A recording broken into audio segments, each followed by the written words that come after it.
సహజంగా వివాహమైన తరువాత నవవధువును కారులోనో లేక బస్సులోనో మెట్టినింటికి తీసుకెళ్తుంటారు. అది వారి ఆర్థిక స్థితిపై ఆధారపడి ఉంటుంది. అయితే ఉత్తరాదిలోని ఓ రాష్ట్రంలో మాత్రం నవవధువుని ఏకంగా హెలికాప్టర్లో మెట్టినింటికి తీసుకువెళ్లారు. కాగా ఈ సీన్ చూడడానికి ఊరి జనమంతా పోగయ్యారు.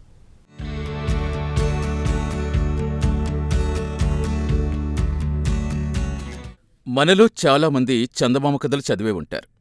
అందమైన రాకుమారిని రెక్కల గుర్రంపై ఎక్కించుకుని రాకుమారుడు ఆకాశ మార్గాన్ని తీసుకెళ్లే కథలు చాలామంది చదివే ఉంటారు. అయితే ఇప్పుడు అచ్చం చందమామ కథ లాంటి సంఘటనే జరిగింది.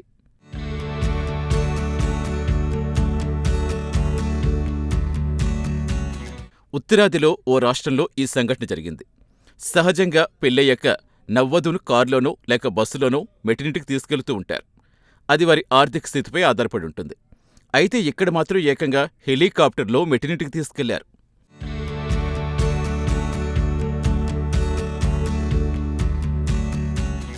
అయితే ఈ అందమైన కథకు ఆదిలోనే ఇబ్బందులు ఎదురయ్యాయి. బుక్ చేసుకున్న హెలికాప్టర్ చివరి నిమిషంలో రద్దయిపోయింది. అయినా తమ కోడలు హెలికాప్టర్లోనే తమ దగ్గరకు రావాలని మెట్టినింటివారు పట్టుబట్టారు. అంతేకాదు, ఎక్కువ అమౌంట్ ఆశ చూపి మరోసారి హెలికాప్టర్ బుక్ చేశారు. ఇంకేముంది, హెలికాప్టర్ రావటం, నవ్వధువు అందులో ఎక్కటం, రెక్కల గుర్రంలా హెలికాప్టర్ గాల్లోకి ఎగిరిపోవటం చకచకా జరిగిపోయాయి.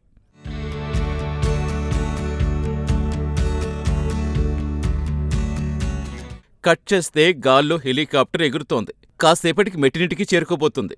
మెల్లిగా హెలికాప్టర్ నేలపై ల్యాండ్ అయింది. నవవధువు రెక్కల గుర్రం నుంచి దిగినట్టుగా హెలికాప్టర్ నుంచి దిగింది.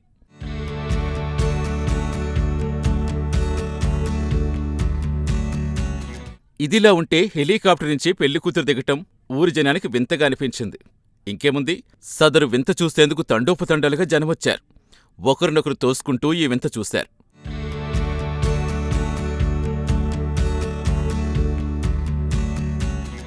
అయితే ఈ మొత్తం ఎపిసోడ్ చూసి మెట్టినింటివారు బాగా సంపన్నులని అందరూ అనుకుంటారు. కానీ అది వాస్తవం కాదు. వారిది సాధారణ కుటుంబమే.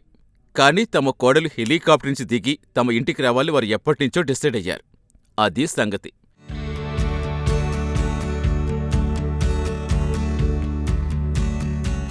ఏది ఏమైనా హెలికాప్టర్ నుంచి నవవధువు దిగే సీన్ చూసి మెట్టినింటివారు పరవశులైపోయారు.